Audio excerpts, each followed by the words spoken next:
Welcome to the Art of Wealth podcast, where we do wealth beautifully, meaningfully, and well. In this podcast, I chat with Jennifer Wolfsberg, who is the co-founder and co-managing principal of Centerpoint Advisors in Needham, Massachusetts. Jennifer has a solid background in all aspects of wealth management, and I was thrilled to bring her on the podcast today. In this interview, Jennifer shares the differences between your money skill set and your money mindset and how you can improve both and which one is more important. So let's get started. Welcome, Jennifer. I am so excited to have you with us. You and I have had some amazing conversations around money and wealth, and I'm excited to bring you and your perspective to the podcast today. So give us a little bit of background about who you are, what you do, and what's going on. All right. Thank you so much for having me. I'm so excited to finally kind of connect on these topics together, since we work extensively with families and clients around these very themes. And you and I are fortunate enough to get introduced by, a mutual friend and colleague. And that's been, and I could see there's been so much overlap of continued kind of perspective and passion for this. So thanks for sharing and taking this on. My background is I'm managing principal and co-founder of Centerpoint Advisors. We are a wealth management firm in Needham, Massachusetts. We span services across wealth management, investment management, financial planning, and family office services. So what does that mean? Oftentimes, people come to us for investment management decisions. Others come to us for financial planning or consulting. As part of that, family office services is also guidance of a lot of the miscellaneous items that run your life, whether, should I buy or lease a car, and facilitating bill pay, and next gen, a lot of next gen and communication and education for the families as we move forward. So as part of that, the macro encompassing umbrella is what they call wealth management. So every family that we work with is very customized of what they're looking for, in the wealth advisory team.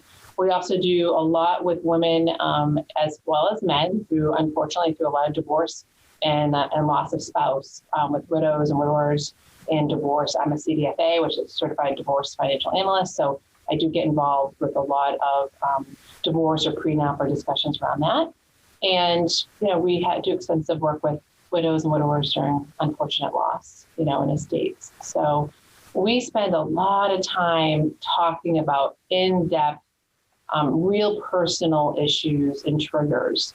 And it's our belief system, especially now, that you cannot make good financial decisions for yourself or for your family without really addressing some of your own personal demons and insecurities, along the way.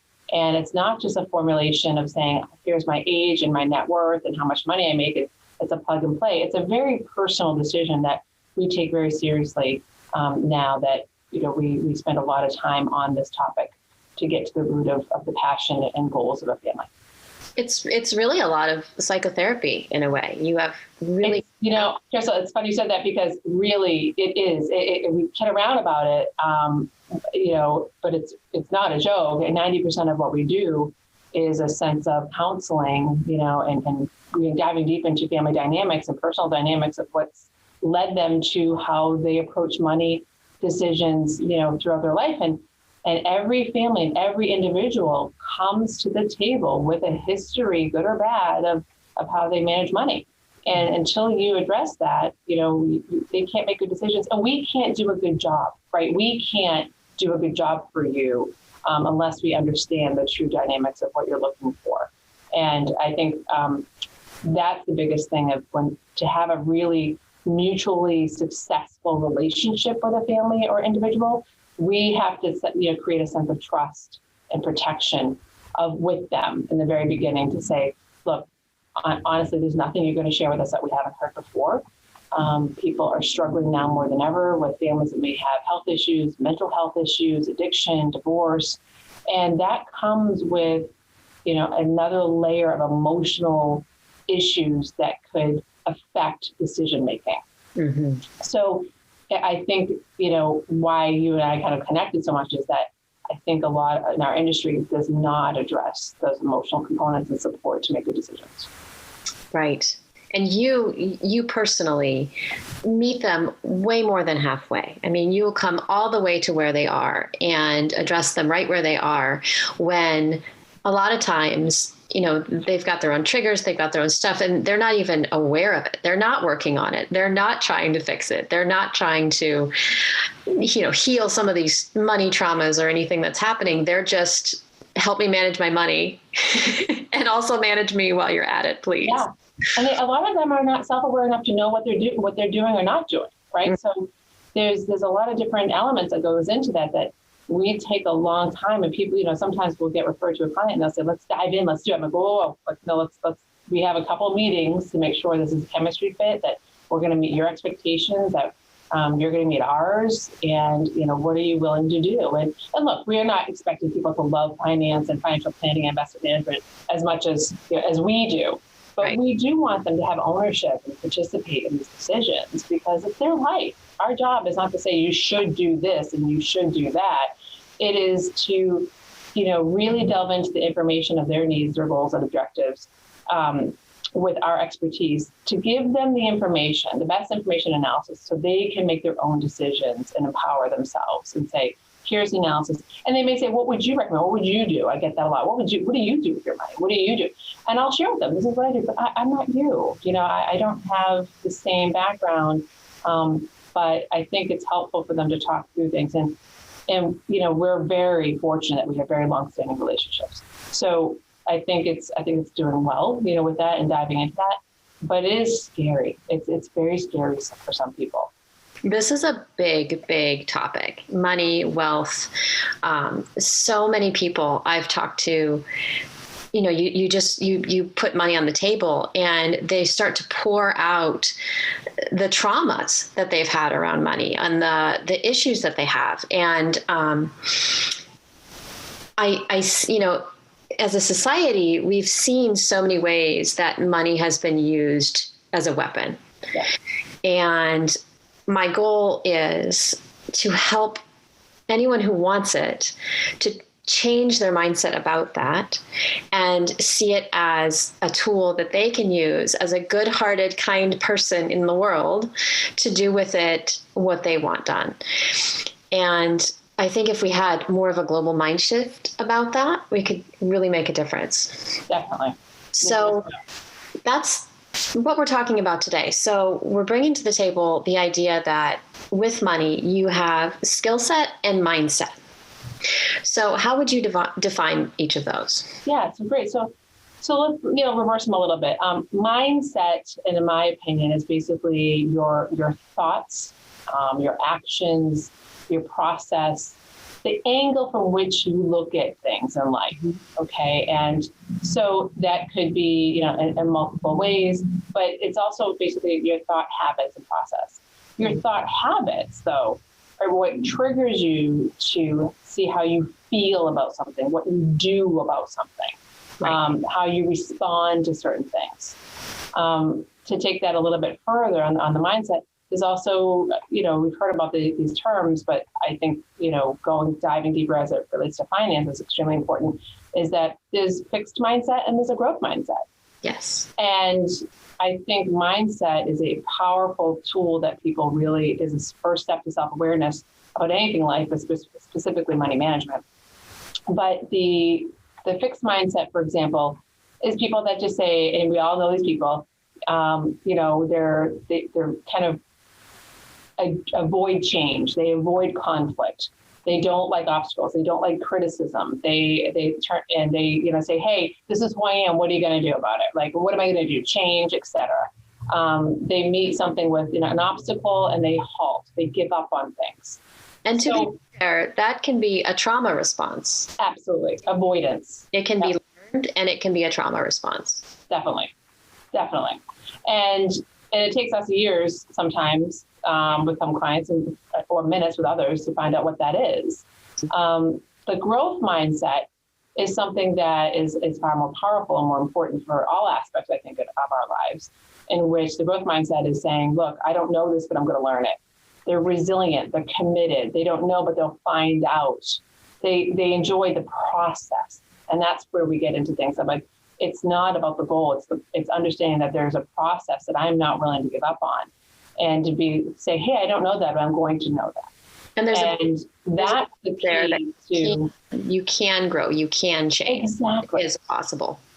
Exactly. And so, the funny thing is, the mindset component, growth versus fix. And then we go to skill set. I mean, skill set is extremely important. Don't get me wrong. The skill set is, what are the skills I have? What are my abilities? What is my training? What is my workload, et cetera? And one of the things I say for every single new team member, intern or anything, and this is what my mentor, of 20 years ago even said to me, look, I don't care about your skills. I'll get you there. I need someone that's going to be curious, good work ethic, and resilient and committed.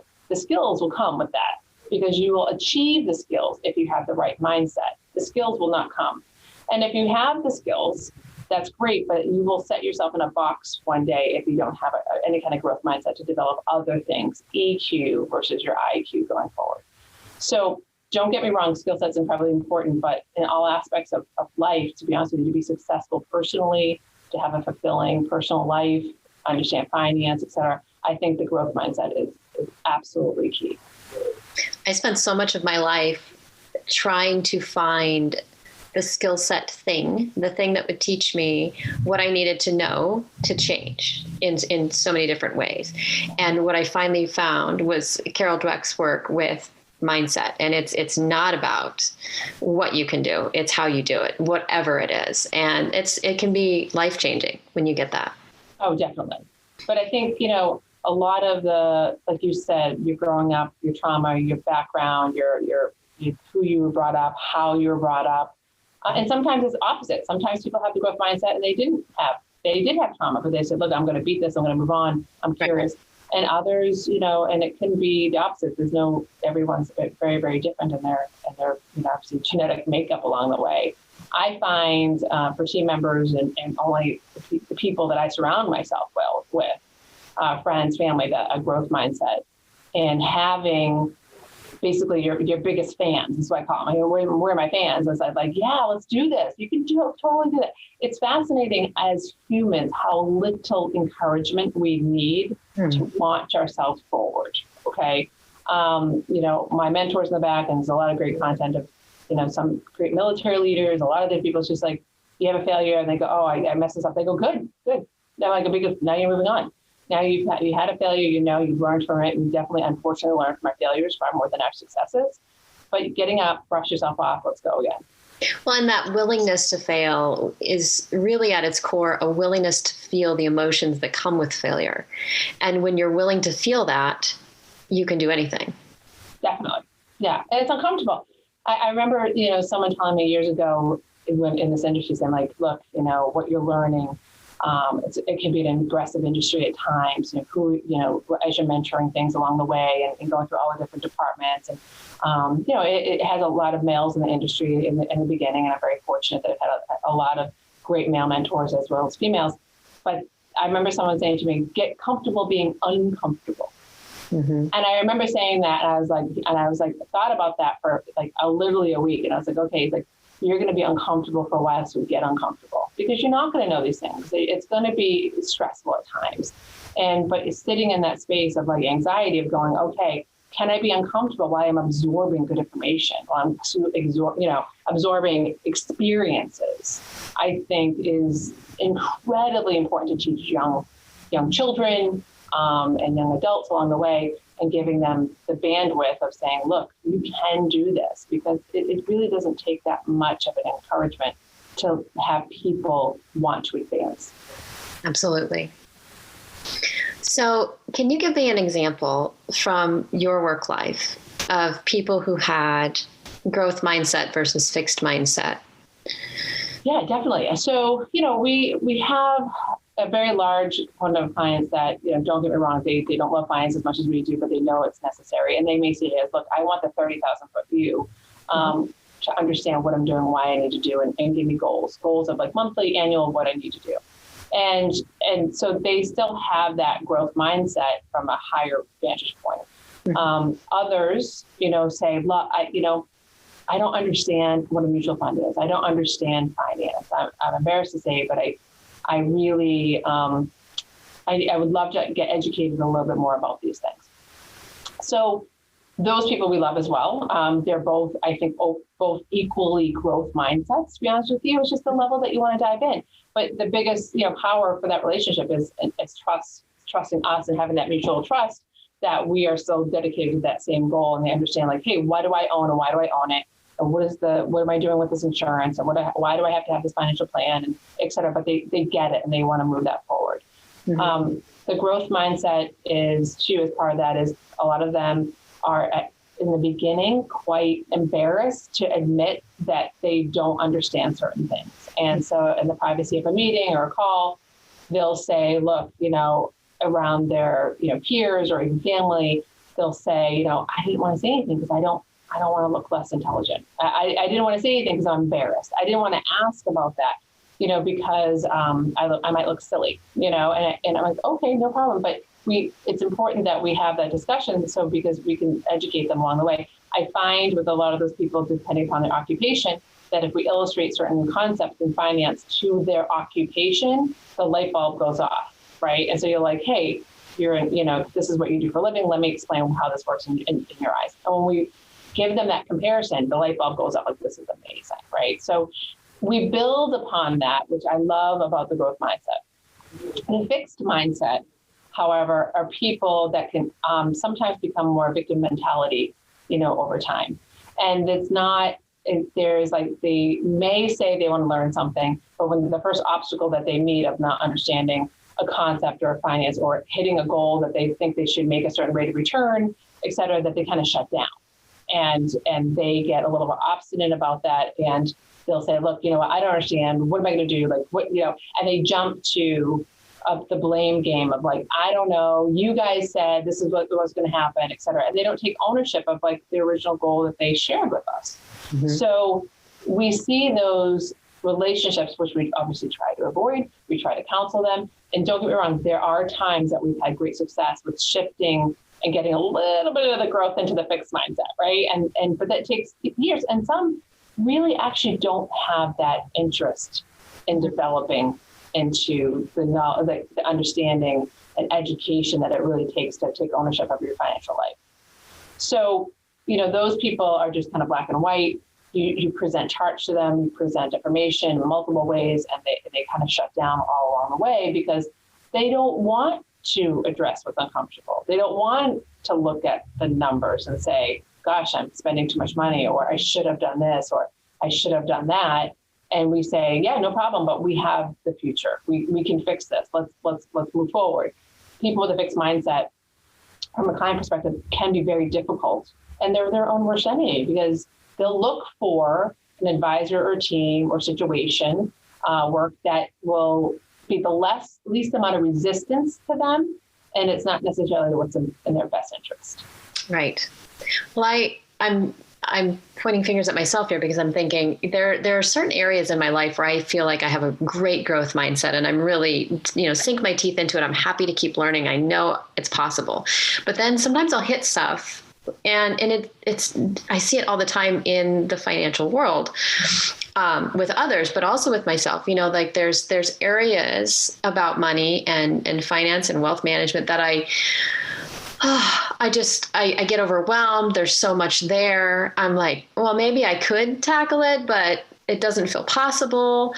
And so I hit that mindset in that area. So, and I'm guessing when you have been able to kind of ease them along and help them transfer from one to the other, you've kind of had this ability to inspire them to believe in themselves in that area. Yes, I think one of my kind of lack of growth personally was I was always I never shared my personal story of finance. I thought it was embarrassing of what I grew up like and how just different family related financial decisions and how I learned it, how I got my passion about it to learn independently at a very young age. Along the way of different issues of my husband going to medical school, how do we pay for certain things, et cetera. not realizing how inviting that actually can be, and soothing that can be for certain people, especially people, that student debts, and anybody in medicine, people that, have similar background of maybe, difficulties growing up with money, that they didn't come from immense wealth. And don't get me wrong, people that do come from immense wealth also have a lot of trouble, kind of launching later on as well, if they have their own different set of criteria and complexities. But I kept that aside because I wanted this perfect view of, what a financial advisor looks like in the perfect box. And the more I opened up to say, look, I know what you're going through, this is what happened to me, et cetera, was a completely different revelation for how we kind of impacted and adopting my daughter. And they're like, what do you mean you adopted? So it was very interesting in how you can really, as a human, kind of relate to one another and say, oh, you're not alone. Because what ends up happening is every single family that we deal with is also extremely insecure about their own situation, and so they come to the table saying, I don't necessarily want to say like my son has mental health issues. I have a very severe special needs daughter, things like that. They're trying to keep up with the Joneses 2 doors down, and everything's perfect in the house. And this is whether they have money or not. And they don't realize there is not one individual, not one family that we work with that does not have a trauma, from growing up in some way, shape, or form, that is not dealing with a health crisis, monetary crisis, anything right now in their lives. Right. And we tell them that all the time. And what we try to do when we know we're not making an impact, because we all know like there's something in here that we're trying to kind of delve into for their own benefit, is that we typically outline several families, obviously confidentially, like this is what we typically work with. And as soon as we hit a topic, whether it's a child-related issue, elder care, stress, we have many clients that have aging parents that they're dealing with, helping financially or physically. They got kids living at home. They may have a special needs, and they're working like 8,000 hours themselves for both jobs. So when we start kind of illustrating those things in people, I can see instantly, 9 times out of 10, they literally interrupt us and go, I am so glad you said that because my mother is really sick. She's got dementia. I can't handle this anymore. I don't even know what elder care cost would be, home care. I don't want to put her, like it just, boom, it's it. So I think one of my biggest challenges is I'm very close to the vest. I don't share a lot. And a couple of key times when I started sharing, I realized that is a very powerful tool to release a lot of these things for people. That's what people need. And I grew up in an environment where we had so much of an us versus them mentality. So, and I was in the poor us, not the rich us. And like growing up in Montana, so it's a very impoverished state, and there's not a lot of good jobs. And the locals, I constantly heard them just railing about the local celebrities, Meg Ryan and Jack Johnson or whoever, I don't think it was him, but anyway, who would buy these huge ranches, put multi-million-dollar houses on them, and then the property taxes for everyone in the area would skyrocket. And they were terrified, and they were so angry at these people, and they're terrified for their own survival. And these are families who literally have to hunt. They shoot elk and they shoot deer every year to feed their families, and their property taxes are going through the roof because, a celebrity lives in the area. And so I came from that very, we're good, and, the poor are good and the wealthy are bad. And so, and what you're kind of putting on its head is, you came from the working class, you experienced some of this stuff, and the having no money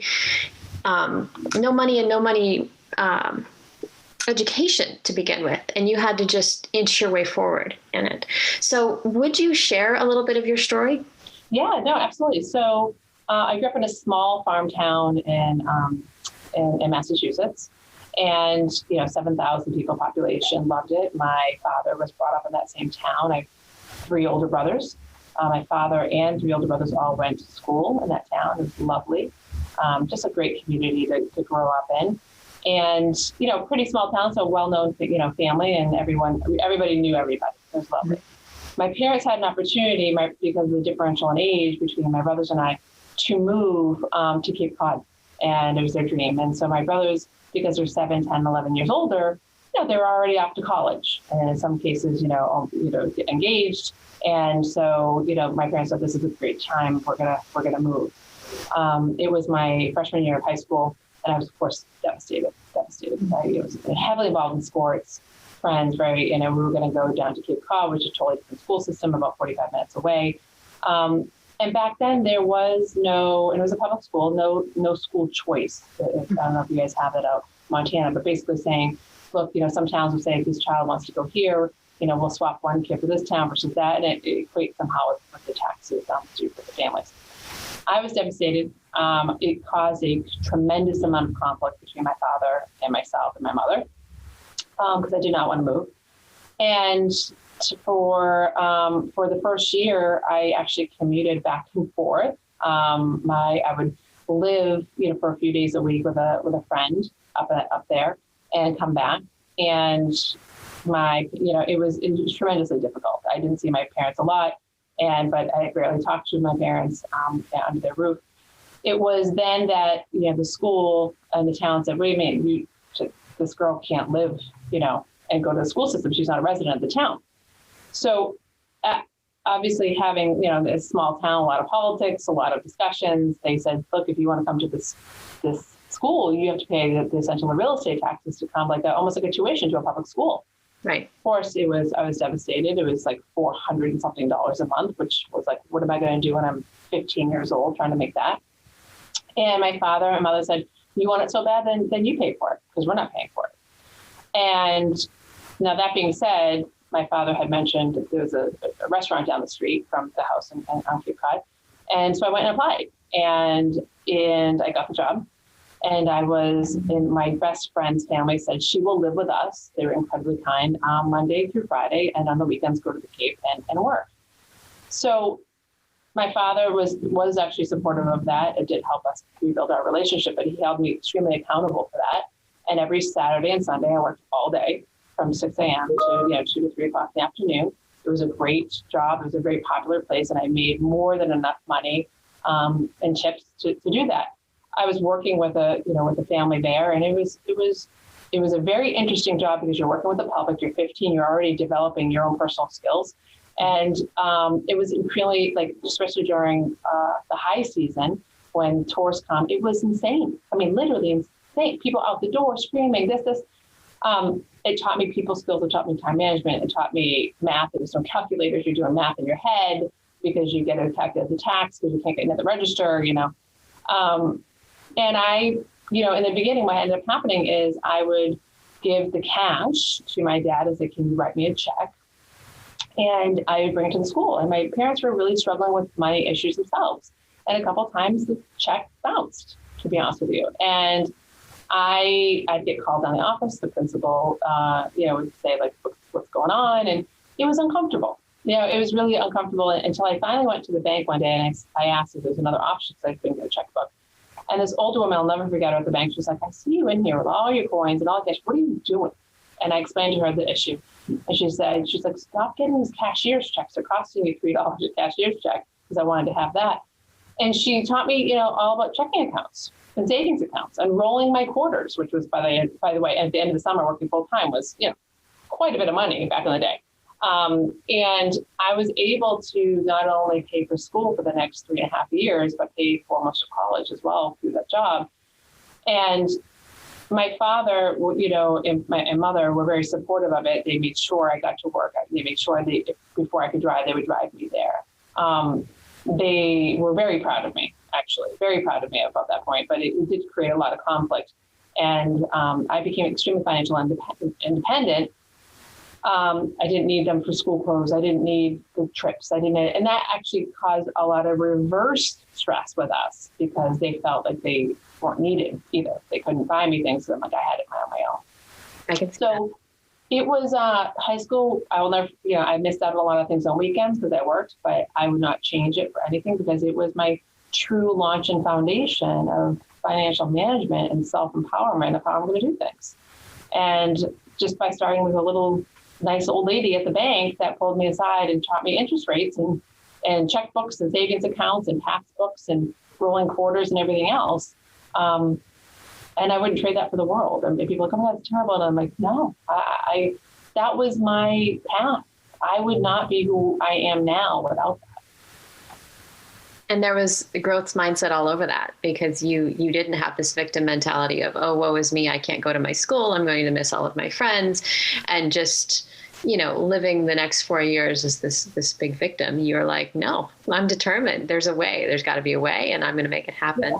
Yeah. There is a benefit to stubbornnness sometimes with a growth mindset. Yeah, I'll show you or prove it. It's not a good long-term plan at times, but when you're 15 and that's like, I'm going to do it. They did it, and then there were times I didn't want to get up at 5 a.m, go waitress, smell like hash browns all day. But it was a tremendous opportunity. And then that gave me a lot of growth when I went off to college. And the funny story is for school where I went to college, there was a interview at college, during high school. Of course, when they come for recruiting and the colleges come to your high schools and they walk around and say, you should come to our school, and they do guest speaking arrangements, et cetera. And the school that I wanted to go to came. And it turns out that I would, 2 weeks later, I saw him at the restaurant because he had a property down on Cape Cod. And he would see me, and he said to me, and he came over to me, he's like, I know this sounds crazy, but are you the student that I saw up at your high school? And I said, yes. And he goes, what are you doing down here? He thought I lived up there, et cetera. And I explained to him the story. He goes, oh, and he goes, oh, we need you at our college. Like, that's insane. He was like, you're that insane? I started laughing. I go, yeah. And I got an interview, and I got in immediately. He's like, this is the kind of determination and hard work we want at our college. And so it was a funny story. And actually he got married on campus, and he asked me to be the head waitress for his wedding on campus. Oh, and he helped me get a job on campus going forward for the wait staff. Oh, that's fabulous. Yeah. So, and another thing I want to highlight in your story too is you didn't get distracted. You didn't, 2 years into it, meet somebody and say, oh, this isn't so important as I thought, and just decide to throw it all in the bag. You saw it through all the way. Yeah, I think that's a good point. I think determination, follow through is a lot of things. I think in a fixed mindset, we give up a little bit. Some people give up a little bit too easily. Yes. It's also, it's a delicate balance on growth and fix, right? There's a time that you should shift your paradigm or your thought process and go, this isn't working. I gotta leave, right? And you give up on something, for lack of better words, not give up, but shift, right? So if something's not working, don't keep pushing on it, right? So I do think that's important to be able to discern over time what's not working, when I need to make a shift. But I had the path and it was working. And I felt really that it was important that my biggest goal was to graduate high school from there. And then it was, okay, I can breathe. And then, I went to school and I had the same commute again because it was far away, but I made it home on weekends for money until I could find a job closer to the college. Another thing I wanted to highlight about your story, I just had it and I lost it. Okay. Sorry. So when you work with clients, yes. What do you think? I mean, because you pass as a psychologist to them all of the time. You've really gotten into the mindset of people for years and years and years now, especially around money. What is the big deal, especially with women and money? What would you say it is? It's funny, if you look at generational, some of our older clients, and when I say older women, late 80s, 90s, with a client 91, she's amazing, independent business owner, just sold it a couple of years ago. That the older generation actually was quite comfortable with money. If the men were, obviously not around for work or whatever, they ran the house. Mm-hmm. And then, what ended up happening is we had this couple of generations of that shift of going back to the men running the bills, et cetera, and the finances. I think, it's also an interest, as it relates to the family and a division of jobs. So we do see some women that are saying, look, I run the day-to-day businesses, business items for the house, I'm paying bills, et cetera, but he's doing the investments. We do see a difference, of that. The challenge is the difference between what we see as the biggest component between men and women is that women will typically, in the right setting, say, I don't understand something. They don't, if it's in the right nurturing setting, for lack of a better word, saying like, because they don't want to look like, they don't want to make, in the past they felt insecure or dumb or, or silly to ask a question, or they didn't get the right supportive atmosphere to present those questions, whether it was from their parents or their spouse or another relationship, but they just didn't have time, right? And it's just not, and it depends upon their occupation. Sometimes it's just not interesting to some people. And that goes for men too. It's not just it's a female thing. We have a lot of very powerful executive, women that are like really good with this stuff, but they don't have time to deal with it. Like they get the 30,000 foot view, but they don't care about the underlying. I think on a traditional side, some of the women just go, you know what, it's better just to let somebody else handle it. I'm not interested in it. Or their jobs and roles in the household just is like, look, I don't have enough time for this, right? So they have other things to deal with. My biggest thing and how it cultivated bringing couples in, women in going forward is I actually wouldn't have a lot of meetings without both people in the room. And I didn't care, if they didn't understand it. I just wanted them to know, this is your team, who I am. Like, oh, my spouse can't make it, my husband can't make it. And that goes for both sides. The woman can't, my wife can't make it. And that's okay here and there. Mm-hmm. But it's not good for the relationship, because what we find with, relationships specifically is that either they're not on the same page about money, or if they're not on the same page about children, it will create a lot of friction and conflict in the marriage. Mm-hmm. And I'm not saying like, oh, you know what, he spent too much money at Starbucks. We're talking big purchases. Some people might be more aggressive with investments, some less. Some people spending more, some people less. These are big decisions that should be kind of talked about even before any relationship, on top of that too. So I think some, women get uncomfortable asking the questions, illustrative questions, like, I just don't understand what we're doing and why we're doing it. They understand equities or stocks or planning. So when we get back to like, what's the first step of creating a better mindset for these women, we break it down pretty, succinctly, saying, forget the investment side. Do you have a stronger, step one, personal finance? Let's start with that. Like, and we talk to them saying, like, do you have a strong understanding of what's the income in your family and what's the outflow? Like, what's your mortgage? Because if you actually ask most people, they go, what's your average electric bill? What's your average, what's your mortgage payment? What's this? They know, right? But they've never sat down and like put pen to paper. And I say, put on an Excel spreadsheet. If not, put on a pad of paper. Just understand this is what's coming into the house and this is what it costs to run our life. Right. And when you run out to the store to get something, what's that? What's the discretionary spending here and there? What's the Amazon stuff? What's the coffee, drive-through kind of stuff? Right. Before we even get to anything about investments, because it's the personal finance that triggers the investment discussion and planning. So if I can get, a couple or a woman or individual comfortable with the personal finance side and that launch forward, that's our biggest kind of success. But I find that some women just are very uncomfortable talking about it in a larger setting, that they'll do a lot of head nodding. They'll say, like, yeah, I got it. And I go, you don't get it. And they go, no. Other women are just totally blatantly, when they get comfortable, they're just right out there going, Jen, kindergarten, what the heck are you talking about? Like, I need it broken down, And so we'll take it and we spend a lot of time in education. We have great slides that we use for that and going forward. And I tell them, like, well, we're going to buy something. Every time you come in, we're going to pick a couple of investments in the portfolio and explain to you what those are. And they're brilliant. They get it. And they have to just, some people are very natural at it and some people are not. Mm-hmm.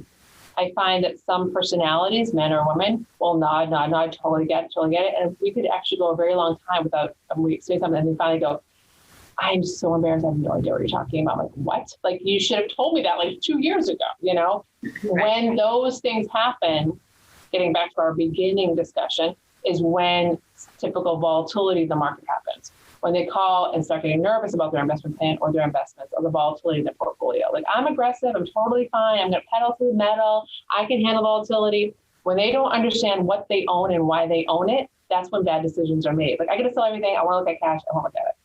Right. So this is why we spend so much time. We had a interview the day before yesterday with a husband and wife, and it went an hour and 45 minutes, and they were shocked. They go, oh my God, we're so sorry it took so long. I go, no. This is like, if we're going to be in a relationship for several years, we're going to have several of these meetings, because they were pouring out their heart about stuff. And I said, this is amazing. This is great. This is how we're going to formulate the plan.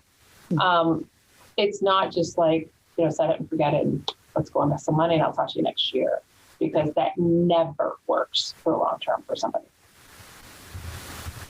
So if somebody's having obvious self-revealing nervousness right now, I don't like hearing about this. I don't like talking about this. And for the most part, I'm really comfortable with finance now. I've wanted to understand money and the energy behind money and really get it for a long time. But I still hit areas where I'm like, ooh, that makes me nervous. Anytime somebody talks about shorting a stock, I'm like, la, I can't hear you. I don't know how to do it. Yeah.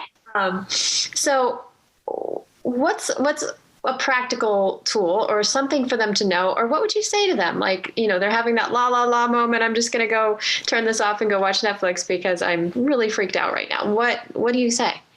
So, part of that is we try to break down the topic. You're right. I love that you said shorting the stock, because people talk about, they understand stocks. Most people don't understand fixed income.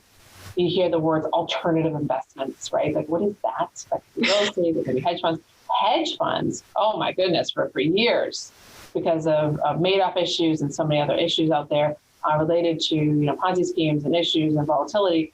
You could even say the word in a meeting without somebody like jumping up and like getting nervous, right? Right.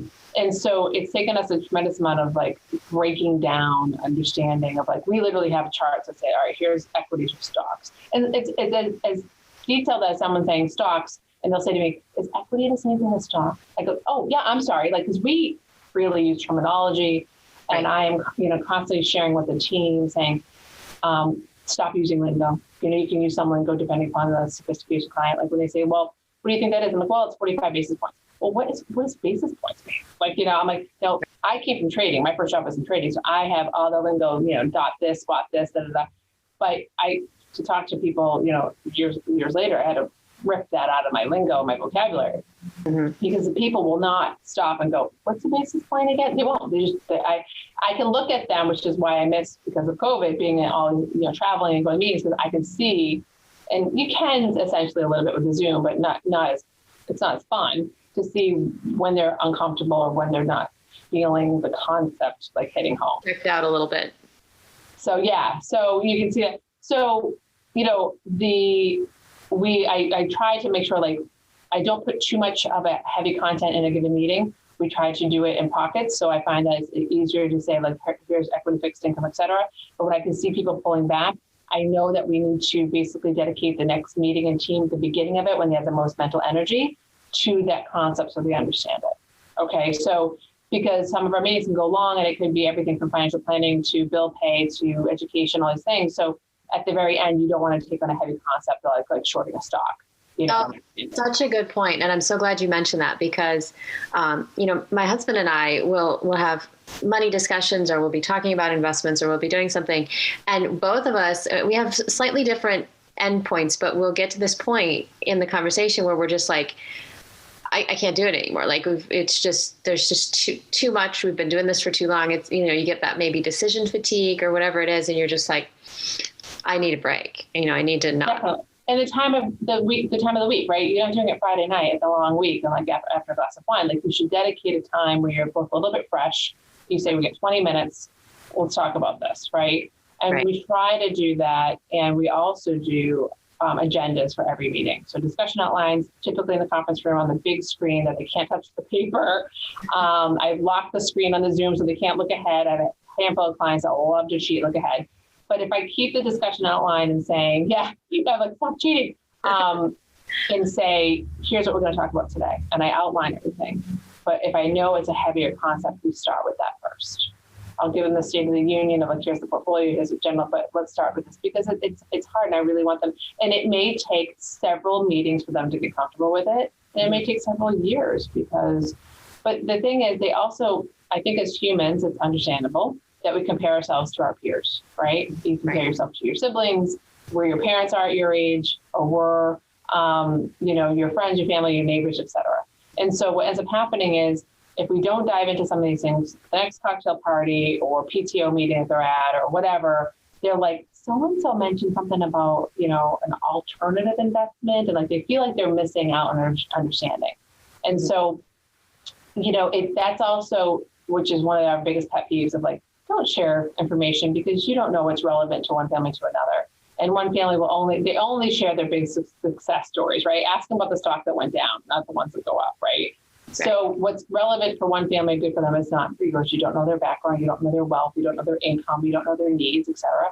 And so, but as humans, it's hard not to, like I always tell people, stay in your lane, don't look left, don't look right. You don't need to keep pace with the miles per hour.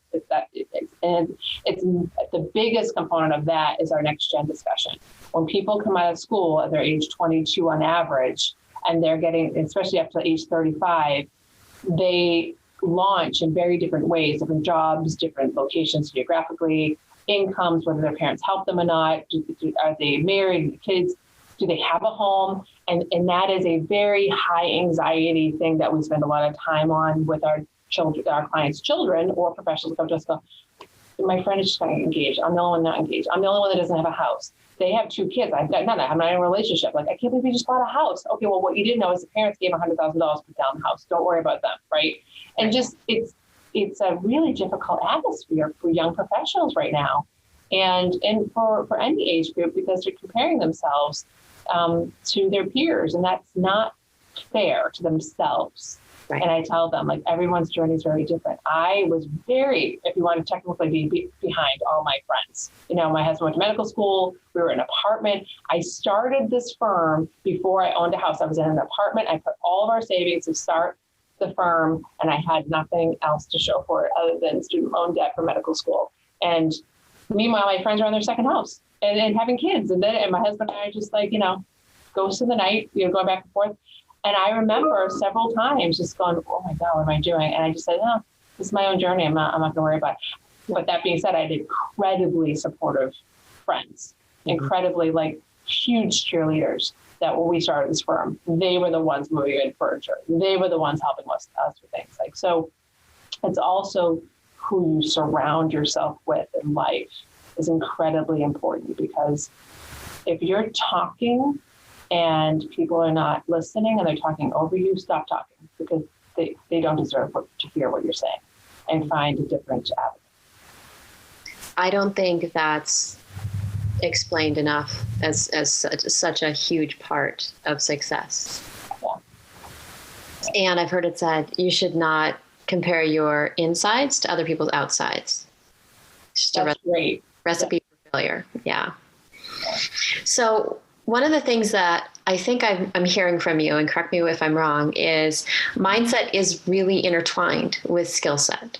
And some of the baby steps that you take with people is actually giving them those little pieces of skill set. This is what this means. This is what this is. This, there's the educational piece. And so then they start to have a little bit of confidence in, if Jennifer explains it to me in kindergarten terms, I can understand this.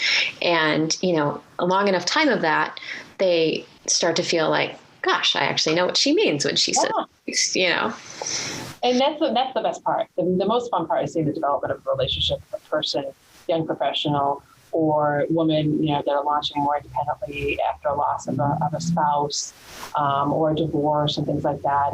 And it's just like, that's why I do what I do. There's nothing better to say, I'm so glad that I met you. I'm so glad. I feel like I understand what's going on, along the way, and I feel really in control of my life and my decisions.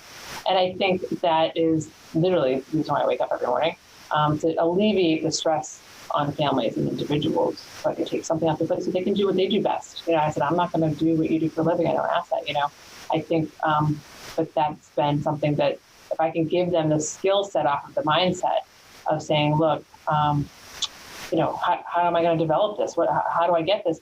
All right, well, let's talk about what can you be reading? Is it the content that I give you in little excerpts? Is it some podcast that I love? Is it, some people don't, most people, let's get real, most people do not have the resources to have their own financial advisor, unless it's an 800 number, right? So, we're very fortunate in New England of wealth here, but this is not the norm. So what do you do? Like, do you have enough money though to say, look, I don't have a lot of money to manage, but can I consult for 1 hour of your time every quarter and pay you hourly and say, am I on path? What do I need to do? And we do that for some people, and just say, look, like, hey, can I get a check-in? And it could be like the craziest, in our mind, like decisions, but like, it's literally, should I refinance my house? Do I need a home equity line? Should I buy or lease the car? Do I need long-term care insurance? Like, is this rate at the bank for my savings account real after interest rates are dropping? How can it be so low? And it's just, they have their top 10 questions, and we go down it, and they check back in with us next quarter. So, do I have the wherewithal and money to hire somebody just to say, can I have your ear for an hour and a half once a quarter? And we just boom, boom, boom, boom, run down some things, and they launch, I'm like, all right, I'll see you next quarter, or I'll call you in 6 months if I have more questions for them, and we go that way. Asking friends, you want to be careful, obviously, because you don't always know what they're doing and how they're managing. And in the beginning, some people don't know if that's good or bad. So if you say, hey, who do you use? Or what do you that's always helpful. But if they go, what are you doing? And, and you'd be surprised. And some people are very comfortable with that, right? And that's okay. And other people are not. There is a very delicate balance of the efficient use of leverage in your life, right? So mortgages and good interest rates, but unfortunately, the low interest rates don't translate to good rates for student loans. So understanding what that all is. So we try to develop people's skill set, to answer your question, through the mindset of going, what can I be reading? What can I be doing? And sometimes they don't have the energy and bandwidth to do it. So we oftentimes really spend a lot of time on that education component in our meetings. And I kind of walk through those things. They don't understand that, the stocks and equities is the same thing. And what, like, that a mutual fund can be stocks and equities in it, or it can be fixed income in it. Like, what's the basket? What's in that basket? And we go through things, they hear these Facebook and Amazon and Google, Netflix and Microsoft, like, well, do I have that? Yep, you have it. And your mutual fund, oh, they don't see the name on their sleeve. They don't. So one of the better things, which is helpful on a first step of financial, literacy and exposure, is oftentimes when people have 401ks available to them in their first job. And they have the 25 different fund selections that they might have available to them, and go, okay, Jen, what do we do? What do I look at? And so that's helpful as because they get self-competitive. Like, I put $100 a week in, great. Well, I could probably put more. And it's really fun when you get them going on automated savings, because they get self-competitive enough, just like you and I talk, like, your superpower is you're a super saver, which I use that all the time ever since you and I spoke, is that's their thing of like, I can do more. And it's super fun to see that with the young professionals, like the stock options. They're like, I can squeeze out a little bit more. I'm like, I know you can, because then they get proud of themselves, right? And I said, you've got this. And like I said, humans need very little encouragement, but they need to see a path.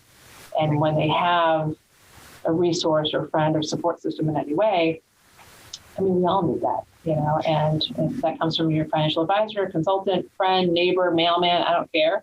As long as it keeps people on path. I just want to say, be careful of your friends and your mailman. We have a family friend who he loves to pick stocks, and we kind of follow, what he does just to see how it's going. And there was one stock he picked, put a bunch of money into it. It, doubled and split, and then it got a buyout. It was a beautiful story. Yeah. During the same time, he put a whole bunch of money in another stock, a solar stock, and it became a penny stock. Yeah.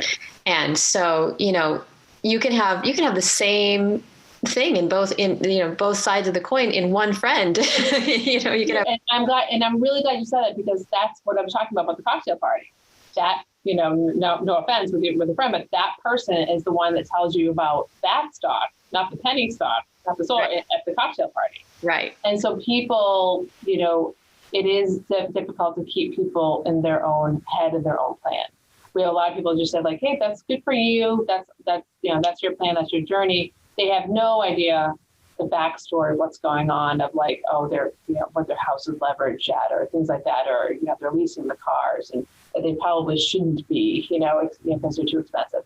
And so, you're right. And that's the thing. It's like, you can ask them some recommendations, and you'll start to know who's better, on that. There's also some really great, now more than ever, websites that are coming out that provide a little bit of like financial coaching or memberships for a reasonable amount of money, that you can just have more of like a forum about it of education, not necessarily saying you should buy this or do that, but just literacy, financial literacy and competencies, and just saying like, hey, let me understand a certain thing.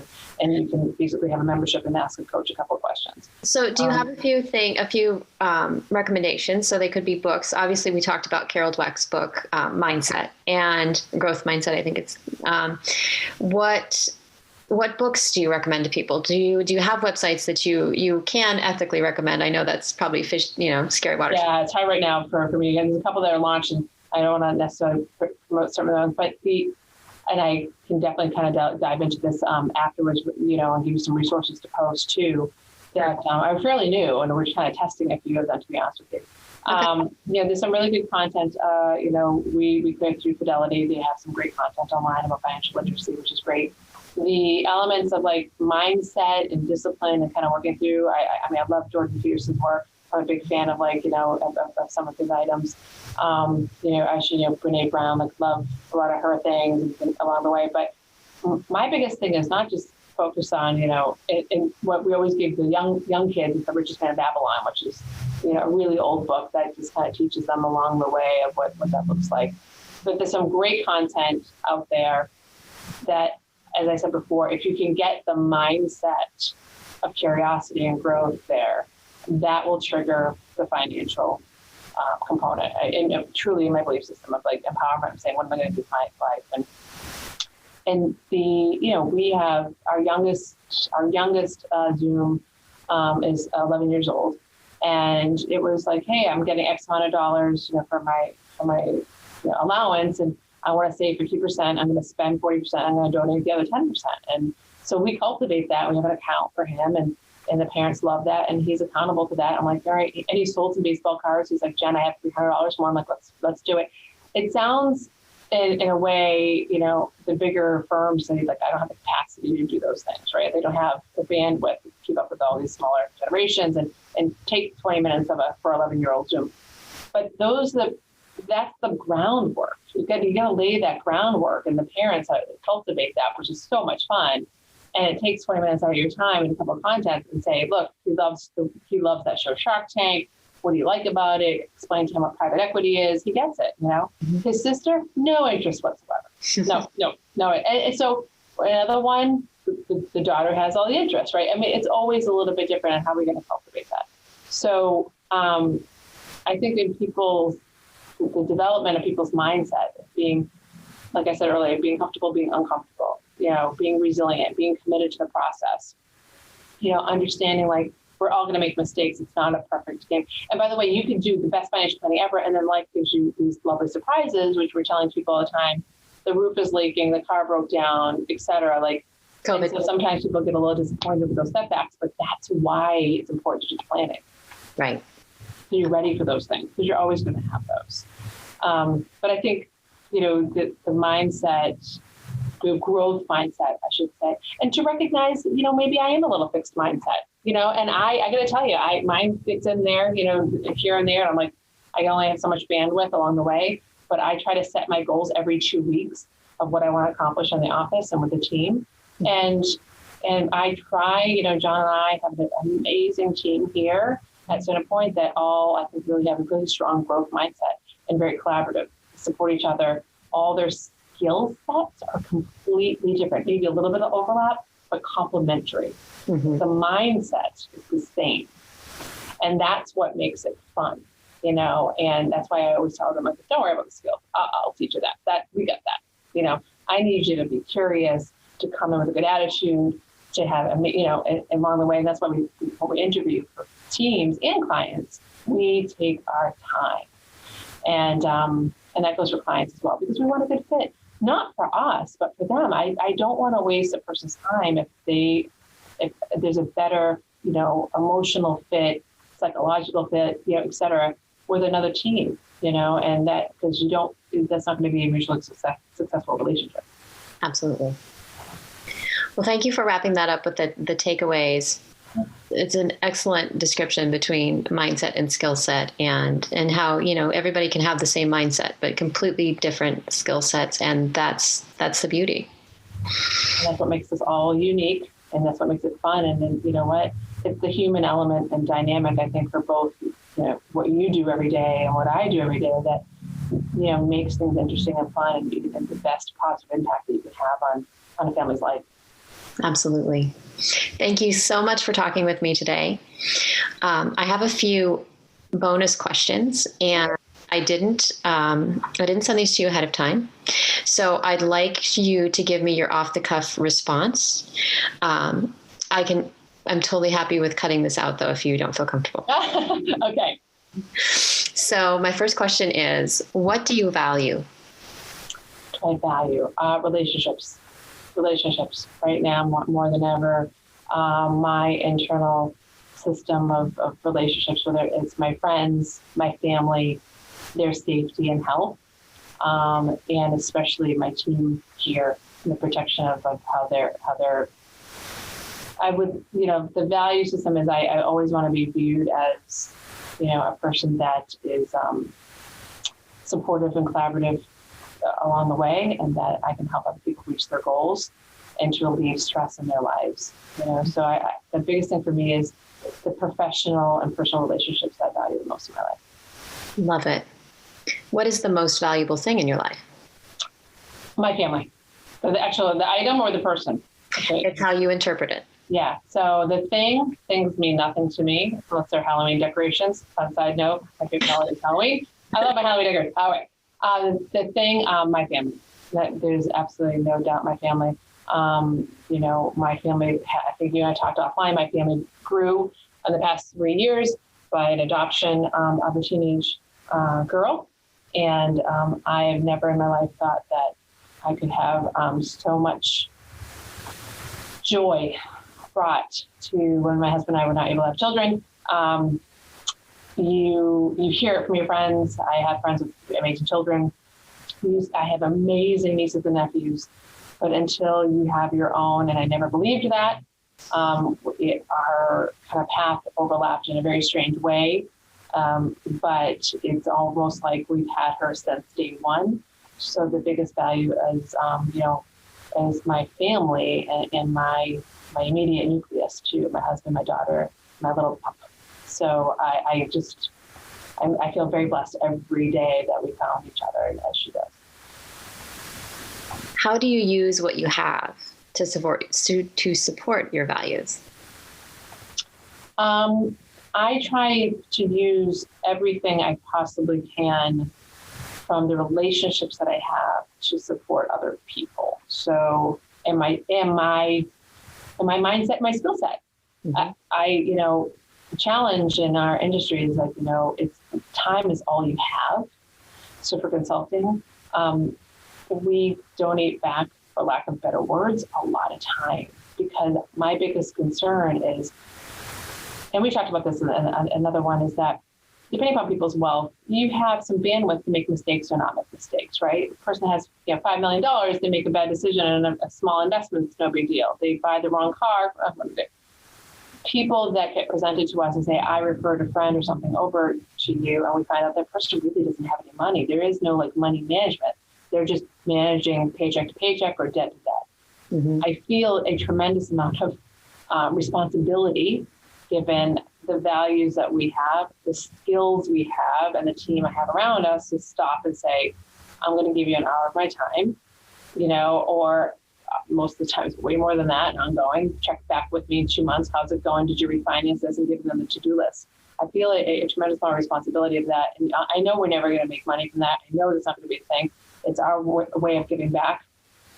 And it's now more than ever probably a bigger component and percentage of our firm's time, because what are you going to do? Let them go off and they can't afford these mistakes. And so, the biggest thing I can do is use our expertise and our resources to alleviate the stress of one family at a time. And there's never a time they don't appreciate it. And, it's uncomfortable. It's like, hey, I referred my friend, because you don't really know if they have any money. You're not going to well, before you're going to talk to Jen, in Centerpoint, how much money you got? You're not going to ask them that. But when we hear the troubles that people are in, and we have the resources of other advisors, like if you got to talk to this life insurance person, and you got to talk to this estate person, we will call in those favors and say, you've got to do me a favor. This person really needs some help. Mm-hmm. We're all not, we all can't be $20 million client profiles. That would be great for our industry, where assets under management and consulting is just never ending, right? So that's not where we're at. So I think it's important what I value and how I get up to it, because I never regret it. And but unfortunately, it's not, as they say in our industry, scalable, mm-hmm. and that's the problem. What does wealth mean to you? Wealth to me is freedom. Wealth to me is, growing up the way I had, and always feeling like I didn't have a buffer or a cushion or safety net. Wealth to me equates freedom and flexibility. And it doesn't have to be a lot. It doesn't have to be like, I need $10 million to feel wealthy or $10 million to feel safe. I've always felt the need to have a surrounding amount of wealth to me, so I can either help other people alleviate their stress, donate to my favorite charities and organizations that I think need it or are smaller in nature, but also provide freedom and flexibility and independence. Mm-hmm. Independence is extremely important to me. Financial, physical, and spiritual. So. Love it. What does it mean to you to have lived a good life? Good question. We recently lost my dad in March, so you automatically self-reflect on that. And what was beautiful about that is right before COVID, closed, everything closed down, literally days before, and the outpouring of people that we didn't even know existed that came to Dad's services was, you hear these names, and like, hi, I'm so-and-so. I'm like, oh my gosh, I know that name, was an old business associate, whatever. It gave me a tremendous amount of comfort to know, like, my dad had all these secret relationships in a good way, in a sweet way. Like, hey, your dad needs to stop by and bring me coffee and a donut and say hello. And we worked together. Like, and I was like, oh my God, like, that's a good life lived. Like, this man, I'm still getting messages along the way. They go, I didn't know your dad passed away. I'm like, I didn't know you existed. Like, I'm so sorry. I didn't even, like, who are you? And then I knew from this, and then I would understand that. You just want to be you want to leave a legacy of love and empowerment and fun, silly memories to those people around you, and to not regret anything along with those lines, and saying, like, I've done what I need to do, and I've given back, and I've enjoyed my life.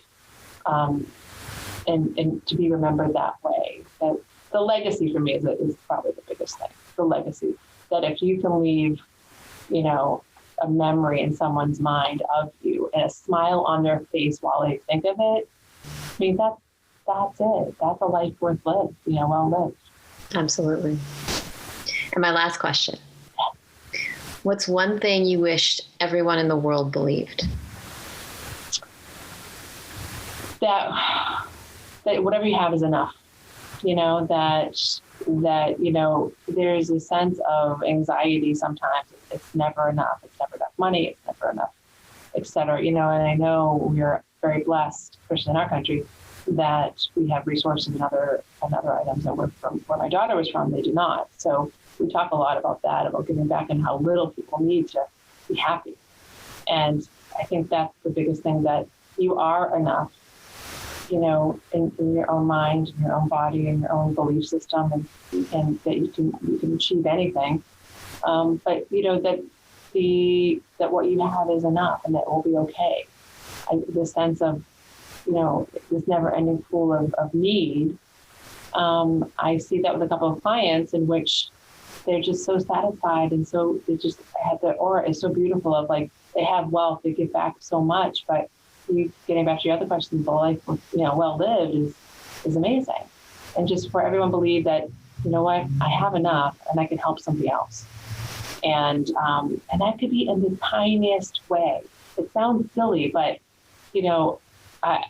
once a month, I go through Dunkin' Donuts. Well, I go through Dunkin' Donuts quite a bit. But if I go through the Dunkin' Donuts drive-through, buy the coffee for the person behind you, right?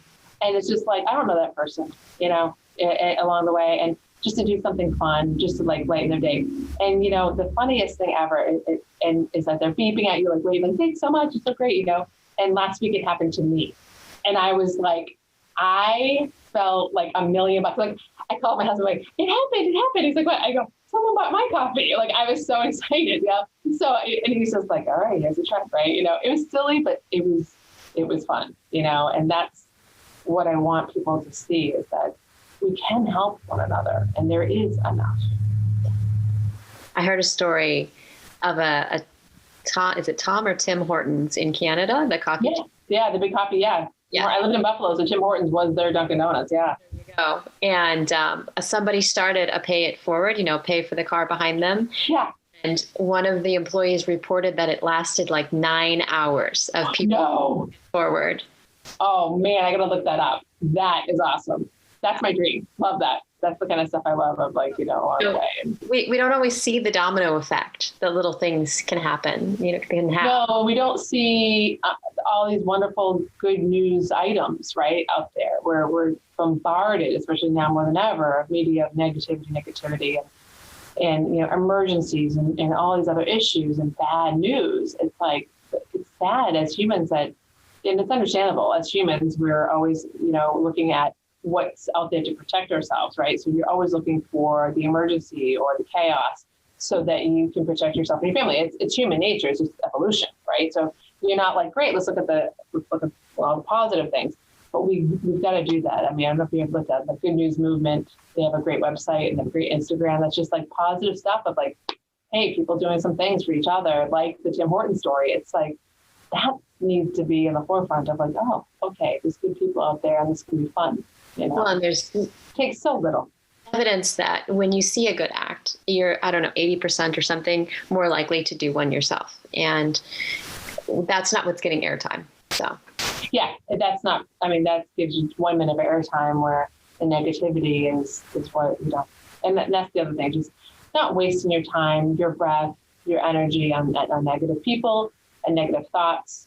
I think it's all of our inclination to kind of download or vent certain things, and it's okay to do that. I think it's helpful, but staying in that brain space is not healthy for anybody.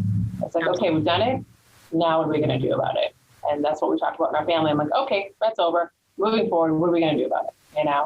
And so not allowing yourself to stay in that area, and that goes for finance as well. Is like, God, I made this mistake. I made this bad investment decision. I took this wrong loan. The interest rate's so high. I was like, okay, no problem. What are we going to do about it? What can we do about it? Let's move on. And once again, it's a learning lesson, and not allowing yourself to kind of wallow in that negative space, because it's detrimental. Yep. Mindset all the way. Yeah, absolutely. Oh, thank you so much for taking the time to talk with me today. And for those listening, we have more planned with Jennifer, which I'm really excited about. We have more topics to talk about, and this was just a little taste. So thank you so much. Oh, thank you so much for having me. It's such a pleasure, and I really enjoyed it. Likewise. All right, yeah. We'll talk soon. Okay. I believe that the quality of the questions we ask ourselves creates the quality of our lives. At the end of each episode, I want to leave you with questions that are intended to increase the richness and fullness of your life. Here are the questions inspired by this episode. Where do you have a fixed mindset? Places where you think you can't grow or improve? What's your Achilles heel with your finances? Where are you sure you're not capable or don't know what you're doing? And the most important follow-up question to those two questions is, what would you do, or what if you could believe that it's possible to improve? How would your life change if you knew you could have a growth mindset and continually get better as soon as you were no longer stopping yourself from doing it? Thank you for joining me for this interview with Jennifer. View the show notes and sign up for the newsletter at artofwealth.co/3, and also download these empowering questions. Thank you again for being here.